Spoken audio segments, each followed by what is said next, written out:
即係呢個係技安式嘅霸凌。呢個賭局咧唔係馬場嗰種賭局，而係賭場嗰種賭局，即係唔係一個 educated guess， 即係純粹係即係賭啊，即係佢中意開大開大，開細開細，即係反正你繼續儲錢嘅話都冇乜特別嘅啦，咁你不如趁而家呢個 valuation reset 搏一搏咯。就雖然係亂，如果你俾我係後生30年，我一定會咁做咯。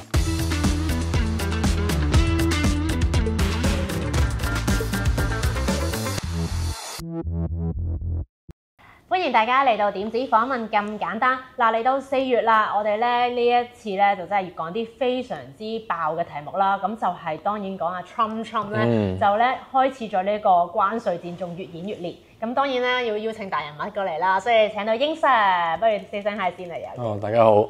咁不如先評論下啦，其實阿英 Sir 點樣睇？究竟今次對等關稅 Trump 玩緊啲乜嘢啊？首先對等關稅即係個名就偷換概念嘅，因為就絕對唔係對等嘅。即係你譬如你舉例瑞士啊、以色列嗰啲國家，其實一早已經冇關稅啦對佢。咁就佢哋依然係收緊人哋一個關稅啦。咁所以其實就唔係叫對等關稅，係一個即係偷換概念啦。即係話我總之我同你係有貿易即係順差嘅，其實有啲地方都唔係啊，埃塞俄比亞有即係對美國嚟講逆差佢都照收嘅咁樣。係咯，有啲小島嚟㗎嘛。係啊，咁啊，所以即係都唔即係完全係即係作個名出嚟，咁然之後大家俾佢欺騙咁樣啦，你當下即係咁亦都你可以話係完全唔理個秩序，亦都將貿易視為一個戰爭啦嚇。即係我都成日都舉例話，即係譬如我去買張學友演唱會飛，咁我冇理由要夾張學友買我分嘅 ，OK？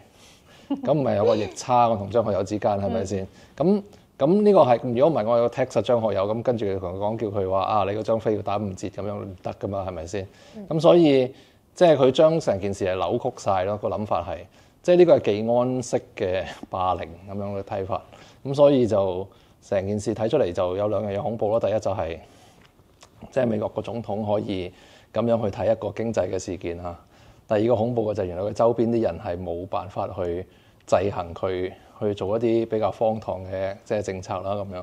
咁所以個市場反應咁大，我覺得都唔係純粹因為話大家覺得個關稅 level 太高乜乜唔乜，而係你可以預計你2條路都死，你同佢講嘢，咁你就會 fit 佢個 ego， 咁就會再離譜啲嘅要求，將來可能會有。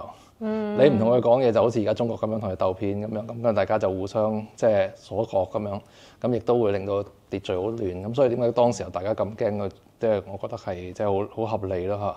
你自己其實有冇預示過阿 Trump 咧一上台就咁啦？係咪好癲咧？其實佢而家做緊嘅嘢。當然係冇預示到會咁啦。如果預示到係咁嘅話，早就估晒啲嘢啦。咁我諗你即係你，因為我哋見過 1.0 啊嘛。咁因為而家同 1.0 係爭相當之遠噶嘛，嗰個做事嗰個取態。咁所以完全係冇諗到會咁樣啦。咁你話係咪好癲？當然係好癲啦嚇！即係你因為你對於咁嘅 level 出嚟，基本上你都唔使講，根本上就冇可能會實行噶啦。亦都理念上唔應該咁樣睇咯。即係我都有舉個例，譬如你當我唔知你有冇睇《愛回家》啦嚇。即係我當你話去《愛回家》嗰度，吳旺達佢要買個科莫多龍過嚟咁樣，咁你冇理由我嗰度淨係得佢賣，咁然之後跟住你幫佢買完之後，你冇嘢賣翻俾佢，咁或者嗰度啲人太窮啦。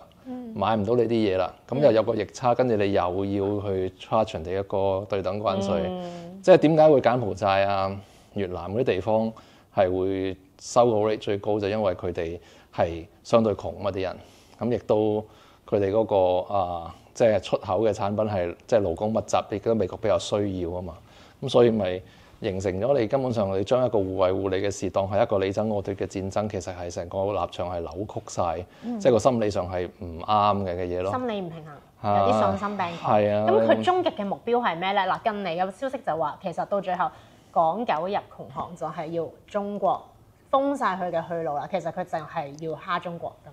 咁你都可以當係咁嘅，咁就直到即係我諗你而家咁睇就即係大家睇下佢即係想封，即係因為中國其實我覺得最大問題就係即係同以前比就係10幾20年前你幫人哋做嘢貼個 Nike 牌貼個蘋果牌，咁然之後跟住咧就蘋果就贏得最多錢 ，Nike 贏得最多錢，咁佢自己係負責 marketing 或者做個牌咁樣，咁跟住就即係收咗錢。咁但係而家因為有小米李寧安踏彈咗出嚟。咁咧唔需要貼你個牌啦，咁啲人咧買翻其他嘢啦，咁所以即係你去 charge 嗰個最高嗰個等值嗰嗰個 value add 嗰個部分咧，其實冇咗。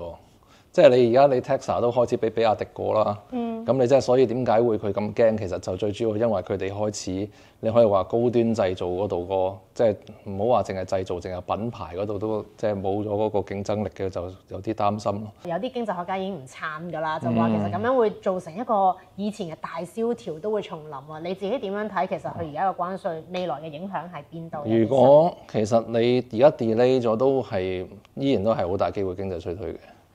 因為你股市彈咧就唔係好特別意義，第一就夾 short 啦嚇，即係夾短倉。第二就係、股市啲人咧，其實你可以話我哋決定個投資咧係可以好快，即係你我買撳個掣，沽撳個掣，跟住冇乜基本。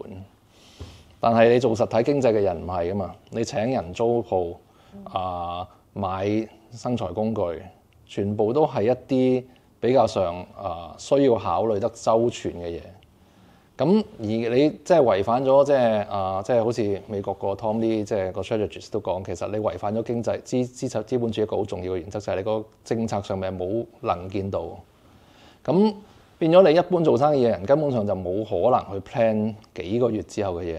你俾90日我冇用嘅，90日之後我根本都唔知個世界點樣，咁跟住我都唔會繼續做頭先講嘅嘢。咁然之後消費者亦都係啦，咁佢哋對90嘅世界之後都唔知點，咁跟住咧就佢哋就會亦淨係預期話，將會生活艱難，咁跟住於是乎就會即係勒緊褲頭咁樣。咁所以就算你而家反口覆舌，好似好型咁樣，但係實質上你做生意嘅人、消費者都會面對同一個 issue，就係因為個不確定性依然存在，所以佢哋都會繼續係會好保守咯。咁所以你個經濟必然係會即係衰退嘅，即係呢個就即係會係比較差嘅，即係依然係會好差。即係雖然你個股市有個 relief rebound，但係即係唔代表即係件事係解決咗，亦都唔代表個世界會好美好，個經濟會好翻。只不過代表即係有一個好短線嘅，即係由一個最差嘅情況變咗去抱有翻啲希望嘅情況咯。而家係今次就朝夕令改之後咧，就令到本身真係歷史大跌嘅美股指數咧，又再升翻嚟補翻個裂口啦。咁其實點樣睇未來嘅走勢咧？我哋睇近少少先啦，可能。我諗你當即係要上去都唔係咁容易嘅，始終存在咗個 risk premium 喺度嘅，即係大家會覺得不確定性好高，亦都經濟頭先我講實體經濟改善嘅機會亦都好低，亦都係即係步向差嘅機會係相對高咁樣。咁所以你從個基本面上面睇就即係唔係好得嘅，都仲係。咁而家就變咗個股市喺呢個咁樣正經環境之下咧，就等於一個賭局咁樣。而呢個賭局咧係唔係馬場嗰種賭局，而係賭場嗰種賭局，即係唔係一個 educated guess， 即係唔可以計嘅，即係純粹係即係賭運咁滯。因為你一個人出嚟噏嘢，咁雖然你話可能係 educated guess， 即係佢中意開大開大，開細開細，咁但係即係你冇乜嘢可以參考去估，咁所以就即係成個估值應該係向翻下，咁所以就會好挫，咁然之後跟住就會一段時間喺度發下，而唔會話好叻咯，即係唔即係估值重置就應該向下咗，咁所以就即係好難話去翻之前嗰啲位咯嚇。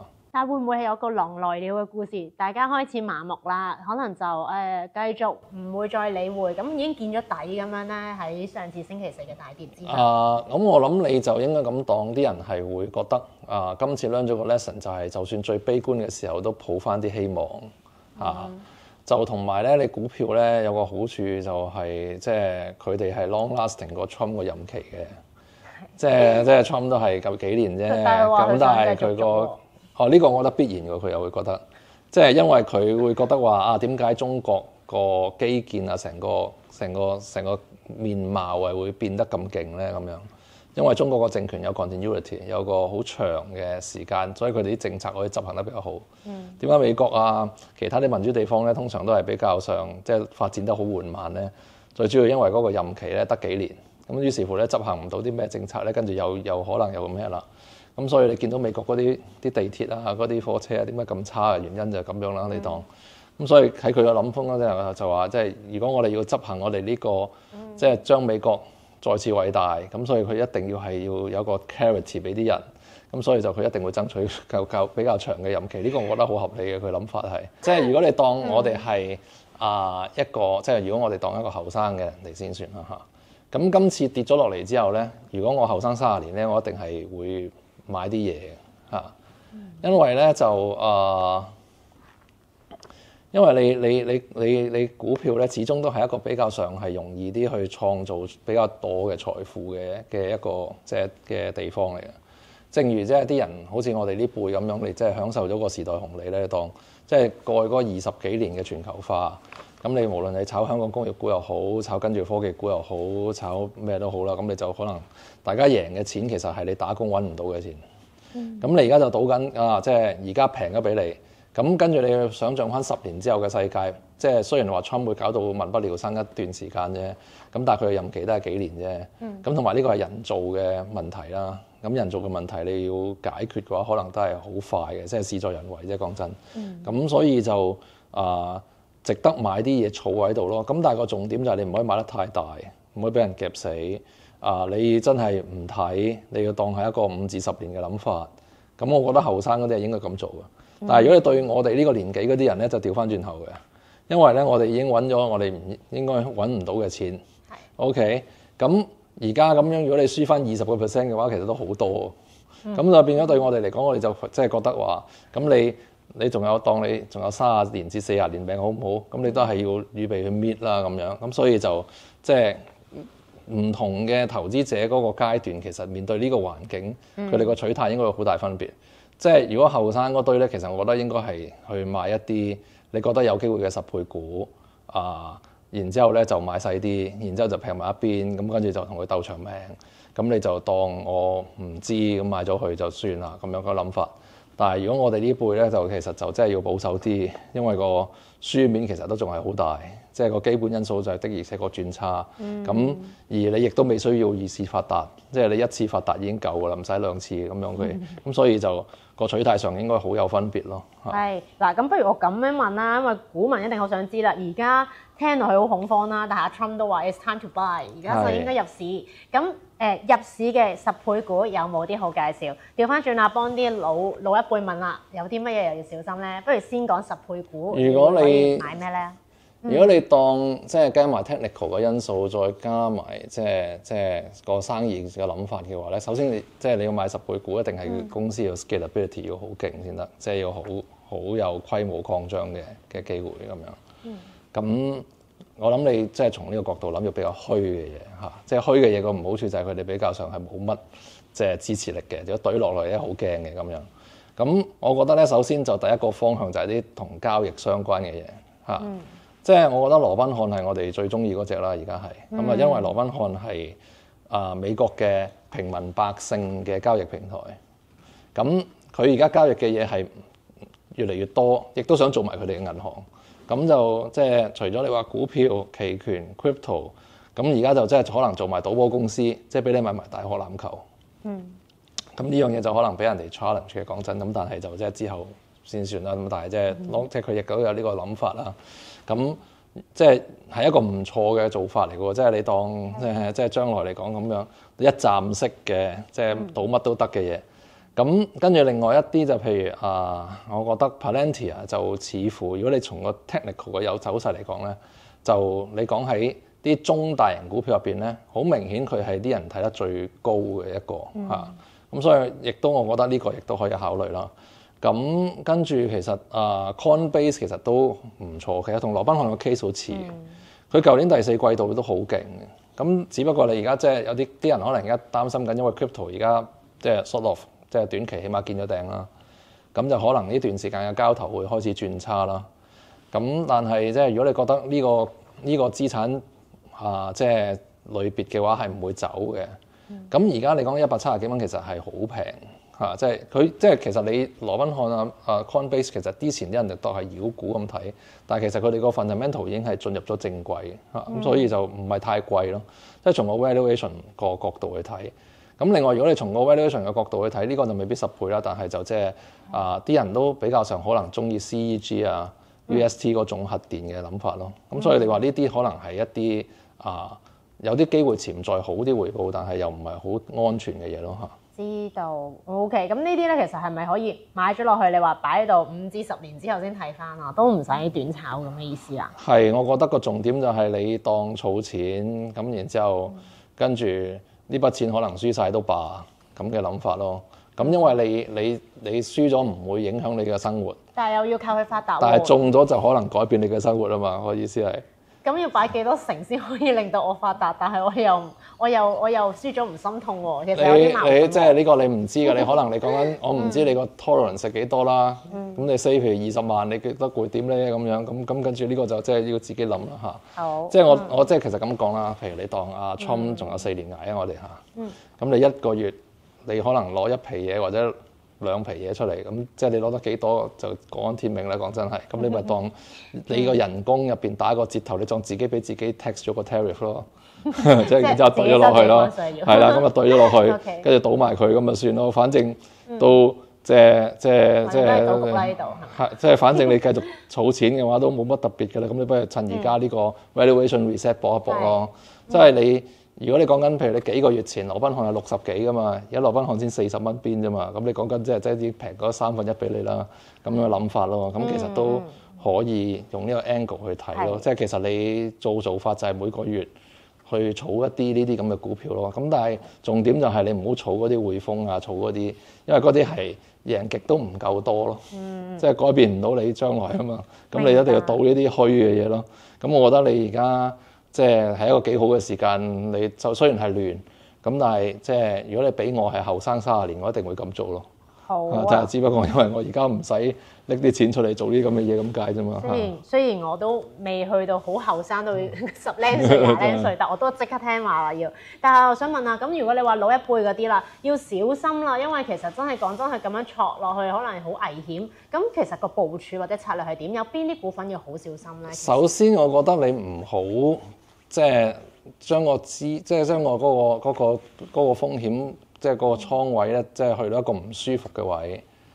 即係譬如你一日跌咗5至10%，咁你好驚嘅。咁其實你甚至你要考慮翻股票係咪啱你啦，已經係。即係因為咧就而家就算你匯豐都試過一日同你10幾蚊啦嚇，咁。變咗，我覺得你要考慮翻自己承受嗰個即係心力有幾大，呢個好重要嘅。咁即係其實即係如果你話簡簡單單，其實就最好都係搞 cash 啊、搞 bond 啊嗰啲，即係唔好搞咁多嘢咁樣。其實呢個就即係做咗個底先。咁然之後剩翻少少嘅話，你就做其他啲都中風險嘅東西，或者收息股都冇乜所謂。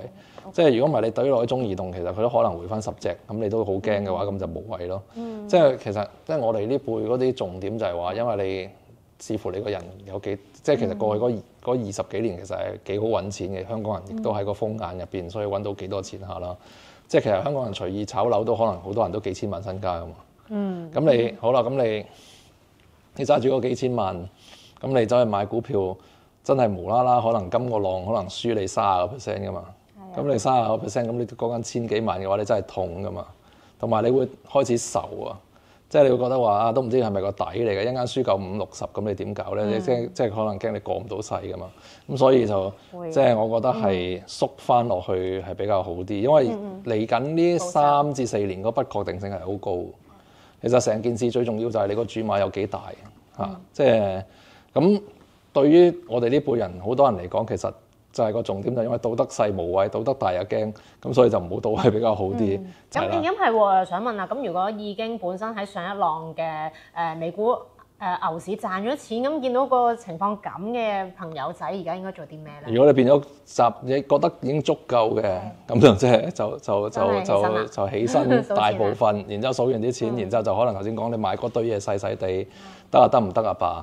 即係你用一個細啲嘅注碼去當買一啲期權型嘅股票咯，就即係咁樣去諗咯。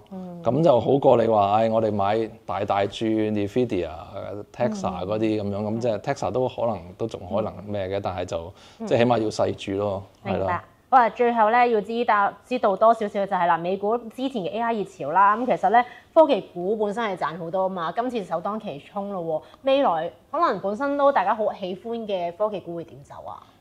其實都依然係一個重要嘅 sector 嚟嘅，當然一定係，因為你就個科技發展就唔會停嘅。只不過你講緊之前太貴，同埋你而家經緊，即係就算民不聊生，咁啲人都會影響翻，真係會影響到佢哋嘅。咁就變咗你始終都係會即係要需要科技股係作為一個膽嘅，講真。咁但係你即係我諗重點就係唔好太多嗰啲可能係同個民生相關得太勁嘅嘢，就可能有啲革命性嘅嘢多少少咯，咁樣嚇。即係我哋比較中意羅賓漢嘅原因就係因為我哋個諗法就係即係或者我自己嘅性格都係咧，即係冇飯開都要倒埋佢咁樣嘅個諗法啦，所以就呢啲比較好啲咯。咁但係你係啊，咁你反正即係你冇飯嘅話，即係因為你而家你好簡單。哇！頭先我唔記得講，其實你 CBOE、CME 嗰啲可能係 for 嗰啲比較穩陣啲嘅人嚟嘅一個好嘅選擇，因為我覺得期權咧將會係一個好重要嘅資產嚟嘅，即係唔係即係工具嚟嘅。因為你而家基本上你經過咗最近嘅經驗咧，你做短倉嘅話咧，你直 short 根本就太危險。咁所以就一定要透過期權去做嘅，通常大部分人都應該係咁做。咁有得個莊家去 manage 佢個風險啦，即係佢收你一個比較貴嘅期權金，然之後去管理佢嘅風險。咁但係對平民百姓嚟講，買期權變咗就一個好重要嘅工具去控制風險。所以呢啲咁嘅期權交易所咧，個景係將會非常之好咯。喺未來呢幾年嘅不確定性咁高，即係咁咯嚇。明白，好啊，因為我哋下一集咧，英 Sir 就會同大家講下咧關於呢個波動市嘅求生指南啊，到時再問多少少啦。究竟喺咁波動市黑天鵝嘅情況下，英 Sir 自己可能嗰盤數又點咧？未來其實大家喺股市上面又可以點樣求生？喺呢個咁波動市度都可以揾到錢咧。咁記得要留意下集啦。我哋今集去到呢一度，下集再見，拜拜。拜拜。